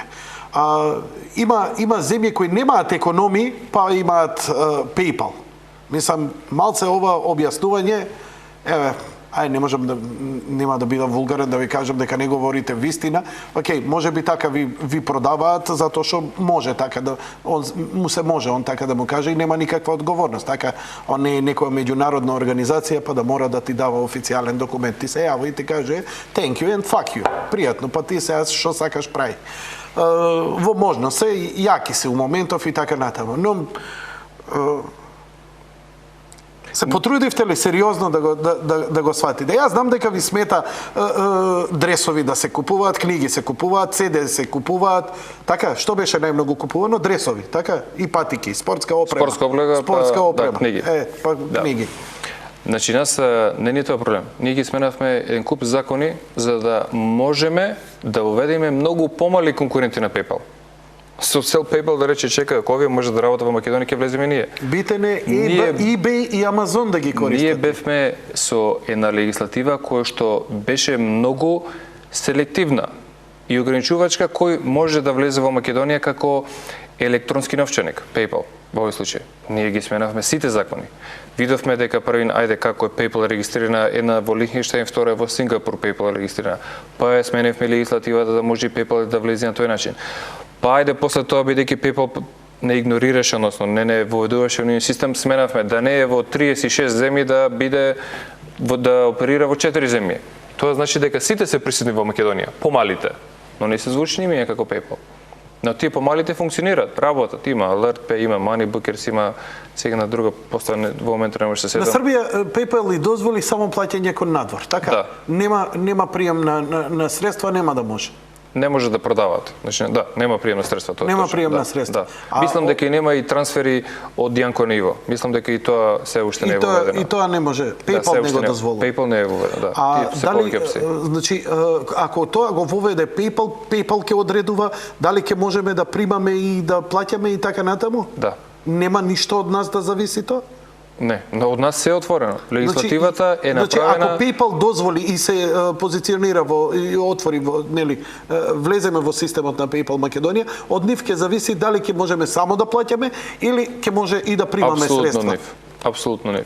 100%. Дали овие другиве помали сервиси, вие некои препорачавте, кажете го уште еднаш? Alert Pay, одамна имаше влезено. Дали Alert Pay можам да примам и да плаќам со него? Мислам дека можете, да. А дали функционира со Amazon, со eBay? Со сите функционираат поголемите. Тие на некој начин се поврзани и меѓу себе. Ако Alert Pay нема директно со Amazon, тоа има нешто со PayPal, но тука разликата е само на процентот. Океј. Немам повеќе подпрашања, многу е лоша веста. Киселини ме фатија, ептене ова, што да ви кажам. Во време кога сите се трудиме да станеме, да влеземе, нели, слободна трговија, она што е, ова е стварно нонсенс. Но имаме и кредитни картички, кои се се повеќе се прифаќаат на сите веб портали. Тутунска банка, Комерцијална банка, Ако го сега да дриблам, затоа што царината за царинење на стока се спушти од некои си 80 евра на 20 евра, што значи еден филм ако купам од 35 евра, ја ќе треба царинска декларација да вадам за еден филм Blu-ray, за да ја заштитам нашата Blu-ray индустрија филмска овде. Но декларацијата може сам да се пополните, да не ве кошта 50 евра како што ги земат шпејтерите. Да. И тоа го направивме. Така. Значи, се е во интерес да се зголеми таа електронска трговија. Извоз, увоз и така натаму. Значи, може сами да ги пополните декларациите и дури има помаш. Имаш ли подпрашања? Чекај, од режијава првим прашања да постават. Па после идеме со гледачите. Одиме со гледачите, имаме веќе јавување на телефонот. Повелете. Ало, добро вечер, значи поздрав до министерот, одлично си ја вршат работата, но би сакал како сугестија, значи да ако може да дадеме една како идеја, значи доколку може како министерство, значи за информатичко општество, да се покрене една иницијатива до владата, значи да се направи еден вид на берза за сите македонски производи, значи да се истакнат под македонски бренд. Значи не е битно каков производ е, значи да се соберат сите стопанственици на Република Македонија што имаат фирми и помали предпријатија и своите производи, значи да закачат еден вид на бренд на македонска декларација и значи тој бренд да се продава преку интернет, значи под македонско име, под колку што е може подобро и значи да се направи еден македонски бренд, значи не е битно дали ќе бидат земјоделски производи, дали ќе бидат текстилна индустрија, значи онлайн купување, значи у суштина ти прашуваш онлайн да има на пример, не знам, Made in Macedonија и идеш таму, имаш, не знам, прашоци, мрашоци, храна, ово, она, исклучиво македонски производи, а све да биде на едно место. Значи, али тоа целото биде подпомогнато од владата на Република Македонија за да може, значи, процесот да иде во погорна линија, значи Добро, како што ги те свативме. Мислам како што ги прават рекламите, како што ја промовираат Македонија, да направат една реклама со што би ги промовирале сите тие производи асортимани што располага Македонија и со тоа да ги привлечеме данските. Благодарам. Да, одлично. јасно. Знаеш што е во суштина? Затоа што немаш све од македонски производи по маркетите. Не знаеш што све има, нели? Некои работи, не знам, и се продава локално, може некому и да му биде интересно. Може би тоа онлайн продажба може да ја иницира, да помогне. Сепак бара, нели, еден централизиран магазин и што ти ја знам, има тука многу работа околу целото тоа како би идело, но не е лоша идејава на гледачот. Да, добра идејата, има неколку слични електронски продавници. Една знам за македонско вино, има втора за македонски ракотворби, кои што и ова втората беше подпомогната и од нашиот проект за електронски продавници, што имаше и електронски купи продавници. онлайн. и купи онлайн. Така, со некои Може би треба да се направи производи, ама нешто со Министерство за економија, но ќе разгледам идејата, добра, одлична идејата, да видиме што можеме. да биде збирно се. Збирно се, да. А инаку има веќе неколку проекти кои што се за воведување на наш заштитен знак за македонски производи и ќе има нешто така и за рестораните. Може ли да профункционира некој македонски Амазон? Например, Vardar.com. Зошто не? Мислам, сето тоа е до приватен сектор. Не знам, не сум го размислил сега на глас, го размислам затоа што нели Ако, како се вика, групер, како се вика за купони. Добро? Ако тоа профункционира по идејата на Групон и функционира одлично во Македонија, една од најуспешните приказки во Македонија. Која? Таа со купони кај што да купи, ако 5 луѓе се пријават да купат купон, тогаш услугата добиваш за масажа, например, за 30% поевтино. Мислам дека се вика Gruper.mk. А е базирано на Групон лиценцата кој што е на светско ниво. И функционира одлично, имаат огромен обрт на средства кои што се на годишно ниво. И една од па може би број еден електронски продавници видите, во ова Македонија. може да помогнете и на земјоделци поединци, и на помали компании што произведуваат и така натаму да бидат подостапни. Например, ја доскоро не знаев дека воопшто, бидејќи у живот не сум сретнал по маркетите каде што идам, дека постои македонска тоалетна хартија, исклучиво странска. А има еден произведувач. Има еден производител. Дали ми разбирате Да. што може да биде? Идејата е добра на гледачот, благодарам. Одиме со следниот гледач. Добро вечер. Ало, добро вечер, Немко. Поздрав до министерот. Благодарам. Викно би зборал за eBay и PayPal, значи ги користам едно 3-4 години активно. Работата е што, например, на поголеми производи, значи на поголема цена, не можеме да порачваме, пошто до 50 евра имаме царина. Значи, ако може то малце стапката, ако се големи, пошто царина што се во пошта кај шидат производите, како ќе биде станат човек од спиење, така ја клава царината. Второ, Ќе го викнам Каргов за ова. Мола? Ќе го викнам Каргов за ова. Треба, ќе ви објаснам. не, да не го смена и него, или не, уште е. Не, брат му е. Не, нема врска, значи фамилиарно, пак се тук. Тој ти кажа нема Бицо, врска. еден се јави. Знаеш, да. Кажи. Доволно. Значи, проблем е царината, високата стапка на царина на производи купени преку Да, интернет. и ние, Океј. значи, македонците, како македонци, не сме луѓе за по интернет продавање, тоа си купување. Пошто имам информација дека ние, како македонци, сме по број на жители први по малверзации прајни. Во светот Порачваш, така не на перцепираат, тоа е Мола? точно. Дека во светот така не перцепираат, Да, дека што многу знаеш како криминал јако, има на имаш- кредитни картички, така. Имаш продавница, например, за компјутери, сега ти ги продаваш некој дел. Јас го порачам. И сега поминува месец дена од Кина како шидат производите месец Добро, недела. добро. И сега јас ми стига мене производот, а јас се обраќам, значи преку eBay се многу ригорозни за тоа, ако не стигне пратката. И јас ти пишам нема стигнато пратката, а уствари стигната. И сега стиге во продавницата, за не ги казнува eBay, му вика кили врати ги парите или препрати го делот или тоа што било порачано. И сега јас се стовивам со парите назад и со делот. И затоа има многу посебно од Европската Добро, унија. те разбрав. Те разбрав, ти благодарам за јавувањето. Имаме ли некакви можности ние како земја да интервенираме за вакви работи? Иако eBay е доста строг. Добро, законот си е многу јасен за Република Македонија. Она што гледачот го посочува како пример, тоа се ретки примери и нажалост поради вакви примери Македонија 2006-2007 беше ставена на црна листа за кредитна картичка. Да не можеш ништо да купиш во Европа со кредитна картичка поради Македонија. 5 примери од 7 искористени картички, 5 беа со малверзација, со злоупотреба и автоматски системите на Mastercard и на Visa Stardија цела територија на Република Македонија ја ставија под црна листа.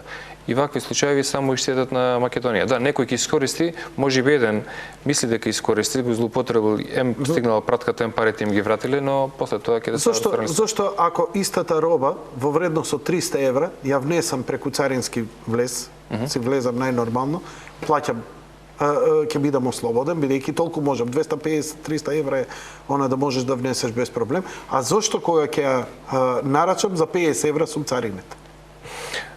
Со царина сме имале дискусии и дебати неограничени во тема.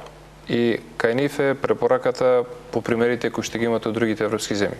Вие спомнавте, може би добро и еднаш Каргов да седни, да ви и на ваши слушатели, гледачи, да им се објасни која е процедурата. Ние она што направивме и успеавме да направиме е дека за тие мали пратки ќе може граѓаните сами да си пополнат. Бидејќи царината е мал дел, шпедицијата е многу скапа. Проверете следниот пат кога увезувате нешто, за мали пратки царината е многу малечка. Но она декларацијата за да се пополни кој што обичен граѓанин најчесто ќе треба да оди на царина. Ако имам среќа да ми стигне на пошта, тогаш многу безболно поминува целата работа. Но ако треба да ја подигам од аеродром, тогаш декларација, па шпедиција, па шпедитерска куќа, па 50 евра и тогаш веќе нема смисла да купуваш нешто на интернет. Да. За еден филм ги купив собрани дела на Blu-ray Star Wars, па се изнафрлав пари. Со најдобра волја. За Јанко, па ќе учиниме, нема проблем. И шпедитер, и царина, и сето тоа, па ќе превише пари надвор. Уште да ги рекламираше на емисија. Па што да ти кажам? Да, јас сам. И Каргов, добро, Каргов. Одиме со следниот гледач. Добро вечер. Добро вечер, повелете во програма сте. Малку фони има кај. Океј, одиме тога со втората линија, Тошо, те молам. Ало, добро вечер. Трета линија има? Две се. Нема ништо. Пусти гласено. Тошо, те молам прекини оваа линија, иди на втора линија. Океј. Затоа што гледаш има повратен сигнал, не можеме да им објаснуваме сега. Гледаш дека не слуша, чека на телевизорот, таму доста му доцни. Ало? Ало, добро вечер, повелете. Добро вечер, вака јавуваме се од Пробишти. Мислам од тај регион тука. Ние располагаме тука со многу земјоделски производи, со свежи производи што ќе може да се пласират на странскиот пазар, Дали ќе може со поддршка на владата, да се формира под јавно-приватно партнерство еден холдинг, што ќе биде пола државен, пола приватен и што ќе може да ги откупи овие македонски производи и македонскиот производ да се наметне како бренд. Ние имаме многу свежи производи што ќе може да ги пласираме по ефтина цена на тај европски пазар. Еве да не збориме, ова да имате две добри идеи вечерва, уште подобро, не само да трошиме пари, туку и да внесуваме пари за овакво.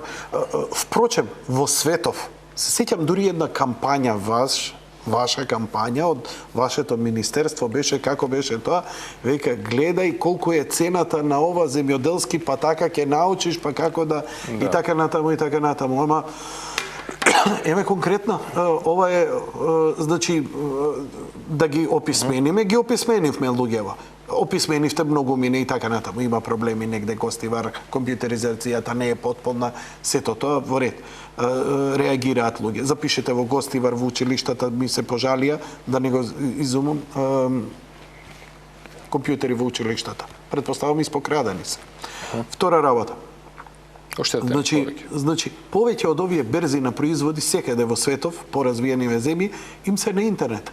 Луѓето, добавувачите, купува заинтересиран, сакам 100 кила, 2 тона од ова, го има и така натаму, рок на испорака 5 дена или 6 дена и така натаму.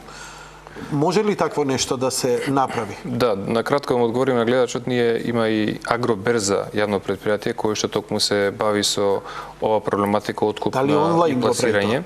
Не го прави онлайн, но ние со Ериксон бевме втора земја која што пилотираше, и вие сигурно се подсетувате на тие обуки и тие кампањи кои што ги правевме, софтвер кој што беше на било кој телефон, не мора да е паметен телефон, но на основен телефон, каде што имавме поврзано 3 големи откупувачи и 50 фармери. И во секој момент каде што беше лицитација, eBay. Тоа беше направено на мобилен телефон.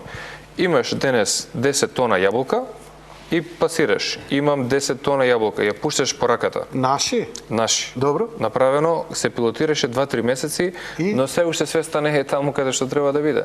И не можевме да најдеме доволно број на корисници за да можеме на Ериксон, шведска Ериксон, директно бидејќи со извршниот директор на Ериксон сме во таа бродбен комисијата, широкопојасната комисија, го добивме бесплатно. Локалната канцеларија на Ериксон работеше многу на терен, Министерство за земјоделие, екипи од Министерство информатичко, сакавме ова да успее. Каде што праќа порака, денес продавам 10 тони јаболка по цена пример 13 денари. Од другата страна имаш откупувачи кои што е да, јас ќе купам 12. Други може да каже купувам за 13. А кај го гледа, кај можеш целиот процес да го гледаш вака? Еден сервер стои во кој што на крајот кој ќе се договорат 13-12, дај 5 тона, 9 тона, 7 тона, 10 тона се откупува и се завршува и тоа е легален договор меѓу продавач и откупувач. Све е тоа во ред. Ама еве мене ми звучи малце непрегледно и eBay преку може да се SMS направи и така. приватниот сектор. eBay, Значи, ние како македонски влада не eBay. можеме да се мешаме толку директно во приватен сектор. Ама Јас еве ви направив рече- конкурс за ви 50 рече- електронски продавници. 32 Joint venture. бизнис понуди имаше, предлози, бизнис планови. Значи, јас нудам 50 електронски продавници, 100% им плаќам каталог од 50 производи, продажба преку интернет, веб страна и направивме 32. Затоа што стигна 32 бизнис планови. И се извинувам, не направивме 32. 32 бизнис планови стигна, 8 на крајот не има интерес да се заврши целиот процес. Бесплатно, 100%. Вториот пат повторно го распишавме конкурсот, каде што овој пат, бидејќи поучени од првиот пат дека некои не беа толку сериозни и покрај тоа што станува збор за сериозни компании, кои што се по трговски центри кои што ги гледаме, но не настапија сериозно кон нас. Трошевме многу ресурси и на фирмата која што ги изработуваше веб-страниците и наши. Кажавме дека добро, ќе се пријавиш со бизнис план, но ќе оставиш 500 евра гаранција. За да знам дека ти ќе вложиш исто труд колку што ќе вложам и кога ќе се направи веб продавницата, ќе си ги повлечете тие средства и сите стрекни ќе бидеме. Не можевме да добиеме 10 бизнис планови. Значи, од една страна кажуваме дека eBay, но не е голем бројот на граѓани кои што го барат eBay. Ако беше голем број на граѓани, тоаш eBay ќе си направеше приватниот сервис, приватниот сектор. Ќе си направеа и Sivus, и Asseco, и не знам, Nexense, и Vista, и најголемите компании кои што работат во Република Македонија. Мислам дека ти имат шмек. Se уште на жалење дека приватниот сектор тоа мора да си го направи доколку Можеме да идеме со уште две јавувања и да ја завршиме емисијата. Добро вечер, повелете. Ало, Повелете во програма сте. две прашања на брзина. Прво, која е најсигурна електронска продавница? Ево министерот као Добро, компетентен. најголемо познавање, да. И второ, дали смее мене некоја страница да ми побара, значи покрај сите тие 3 бројки од позади и се пин, дали смее да ми побара пин? Пин на картичката. Да, пин на картичка, Смее, така. смее. А, добро, разбирам. Смее, друже, еве од моје искуство ќе ти кажам, имам купувано софтвер и на софтверот ми барале, например, и тоа реномирани компании, затоа сум имал и храброст да купам, например, софтвер. Еве, Norton сум купувал, ми побараа пин од мојата кредитна картичка, сум им го дал пинот и ми дозволија да го даунлодирам софтверот таму, интернет security. На дебитна или кредитна картичка? Кредитна. На кредитна ти го На побара кредитна пин. Им го Дали дадов. кредитна или дебитна не е врт? Не, на дебитна, ама ако имаш пари у моментот. Да, затоа прашам. Да. Така да, Да, значи во однос на- тебе ти е од каде би можел да купуваш безбедно, така? Дали има нешто? Прво ми е тоа прво Добро. прашање. Добро. Второто прашање ми е дали смее сајтот да ми побара пин? Смее. Ја ќе Да. ти кажам. Јас ќе одговорам на првото прашање, немам искуство со веб страница Ја која што имам. побара од пин. Ја имам. Ама стварно ти треба памет да знаеш. Да. Значи, Norton, Microsoft ако купувам, од Apple ако купувам, нив Значи тоа се неколку компании. Ова друго што е све што не го знам и што не ми звучи како големо, одбегнам. Што се однесува до ова.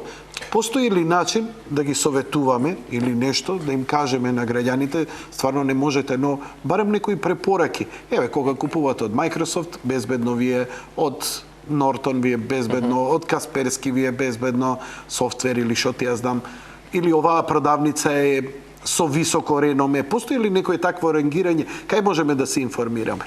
Што се однесува до македонските електронски продавници, или светските електронски продавници, јас би препорачал до граѓаните да бидат предпазливи за да ги видат тие сертификати дека електронската продавница, ако веќе видите дека е PayPal присутен, како може начин на плаќање, Mastercard, Visa, и од долната страна некаде го пишува дека се сертифицирани од Norton или од McAfee се сертифицирани, или се сертифицирани од Symantec или од VeriSign како најголемиот издавач на сертификати, дигитални сертификати, тогаш веројатноста на таа електронска продавница дека е сериозна е голема. Но сепак треба да се има предпазливост, да се истражува електронската продавница претходно од кои се корисници, колкав обрт има таа. Бидејќи нели ако е Амазон и таму продаваат разни компании и тоа треба се внимава, тоа не значи ако е веќе на Амазон дека е и безбедно све. Тоа може да биде најголем кој што ќе ти злоупотреби првиот. Исто и eBay. Да се проведат рейтинзите и повратните извештаи од корисниците и дополнително обично се читаат таму коментарите. И дополнително поможно да се контактира еден од тие кои што ги дале коментарите. Затоа што се случува често електронски продавници да направат лажни коментари, да изгледа дека имат 150 звездички рейтинг или било кој систем користат, а фактички тоа да биде Јанко само со различни кориснички имиња, да биде во позадина како пример. Значи тука треба да се биде предпазливо и особено на оние здраво, јас сум мугаве, се наоѓам у Европа, ми останаа 30 милиони долари у Зимбабве. Да ти ги поклонам, само треба за трансфер 150 динар скрже, неам заради таму ситуацијата и ти ќе му испратиш 35 евра и он ќе ти каже фала, шо пиво се напив и така натаму. Тоа се тие. Да, треба се има да се биде предпазливо во секој случај. Океј. И последното прашање за вечерва. Последниот гледач. Добро вечер. Добро вечер, повелете. Јанко, добро вечер и поздрав до вас и до министерот. Поздрав и до вас. Едно прашање, значи министерот даде едно ветување минатата година ноември месец за уведување на регистрари за домени. Па би сакал да прашам до каде е таа работа.